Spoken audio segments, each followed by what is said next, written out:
Hey, how's it going, everyone? Steven here, back again.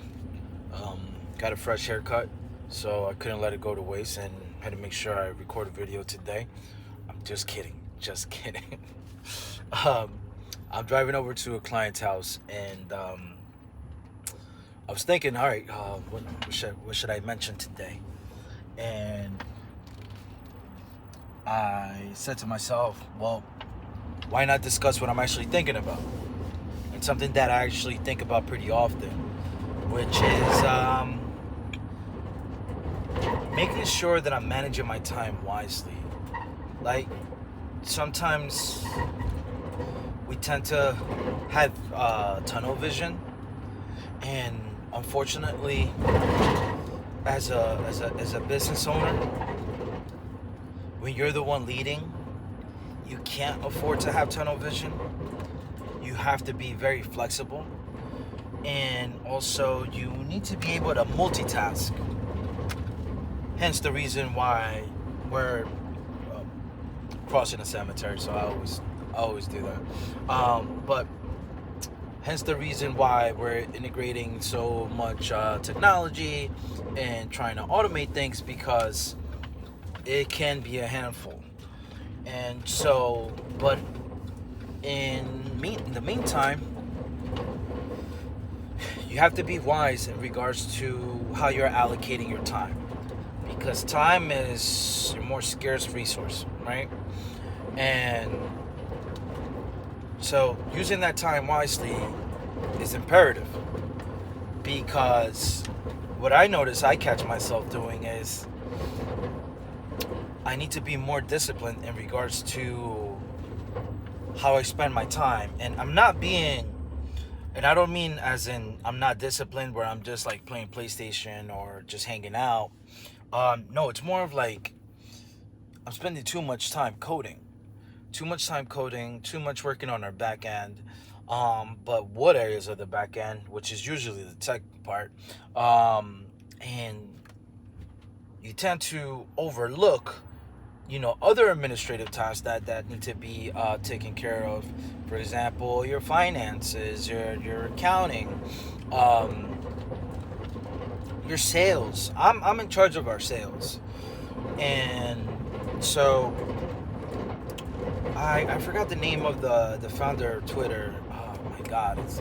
But yeah, but something that I took to heart from him was that I haven't been able to do that. Because I do emphasize my attention more towards the tech part of the business, and I know I do, and it's for a reason. But he knew what he had to work on based on the day it was of the week. And I think that's a great approach for people who already have a solid understanding of coding, or have a solid foundation on their business as well. But for myself, I'm learning how to code, and that requires a lot of time. At least for me, I don't know. Some people may catch it, much faster than I can, or vice versa, whatever. But to me, I've been trying to learn for a while, and one of the main things that I notice is that you need to be consistent. I need to code every day. Even if it's reading an article for 10 minutes or just looking at code for 10 minutes a day minimum. I start for 20 because I read a book called the 28, what is it? The book on habits, right? I forgot the title. I forget everything sometimes. But it's about building good habits, right? And so he said that a person that practices a specific field for 20 days, for 20 minutes a day for a whole year straight, can actually be as competent as a professional in that particular field.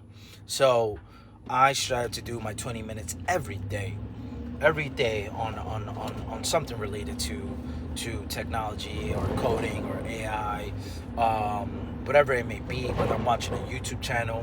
So as long as I do that, I'm okay. But like I said, I tend to spend more time on the tech, and so that can be an issue because, like I said, you can overlook certain things. So just wanted to give you a reminder to make sure you stay up to date with all your other tasks and not just have tunnel vision, because you can't afford that when you're the founder, and you're leading your group, your team. That's why I delegated certain tasks, because I know that I just don't have the time for it. But also, like, people always say, oh yeah, delegate this, delegate that. But what if you don't have the cash flow? What if you know you won't be able to make payroll? Then you can't obviously hire people. So sometimes you got to make it all happen on your own with no cash flow, low reserves, and you just got to make it happen. So I also know how that feels. But I've been fortunate enough to be able to save up a bit so that I can invest in us. And what I mean by invest in us is be able to get a team and be able to pay that team, and get a return on investment. But I know that it's not easy when you're on your own and you can't afford it.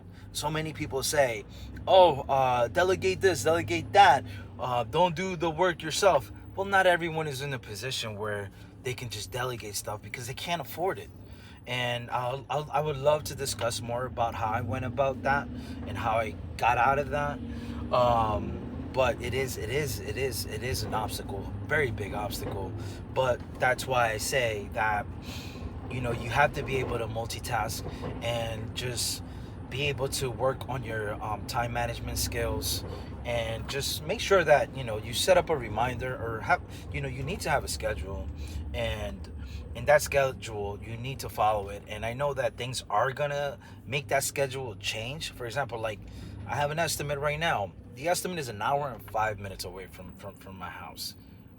Dude, that's 3 hours plus I'm gonna have to write the estimate afterwards. It was an estimate from a lead that we received earlier today, and I try to be very aggressive because we're trying to grow the team and have more teams out on the field, and we want to keep them busy. So I work every day, and so lately I've been focusing a lot on the sales, and I see how it impacts me when it comes to my the tech aspect of things. And so I'm like, whoa, all right, I haven't been focusing as much on this because I'm focusing more on the sales. But at the end of the day, there's no sales, there's no tech, there's no nothing. So just make sure you prioritize things, and also just make sure that even if you can't spend the whole day or half a day on something that you want to be working on, at least be consistent. And what I mean by being consistent is at least doing 20 minutes a day, right? And I think we can all afford 20 minutes a day. So that's my advice. My advice is that if you can't focus on something for as long as you would like to, but you could do 20 minutes, then do the 20 minutes. Because as long as you're consistent, it'll compile. It'll compound. And you'll still be making progress. Even if it's a small percentage, at least that percentage is going up. All right, bye guys, and I hope you like my haircut.